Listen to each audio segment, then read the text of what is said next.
हाय दोस्तों, Gauri Gopal Z channel में आपका स्वागत है दोस्तों। पहला सोमवार का हार्दिक शुभकामनाएं दोस्तों।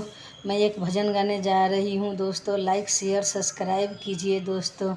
ए भोला जी के बारी लगले फूला बारी, बीजले भंगिया धतूर। भोला जी के बारी लगले फूला बारी, बीजले भंगिया धतूर। कहाँ गेलिन किए भेलिन गौरा हे पार्वती, भंगिया पीसिए मोहेंदी।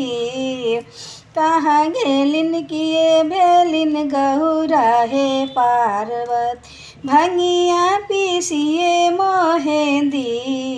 मांगू मांगू आहे गौरा औरो कुछो मांग, जे तोरा हृदय में समाए।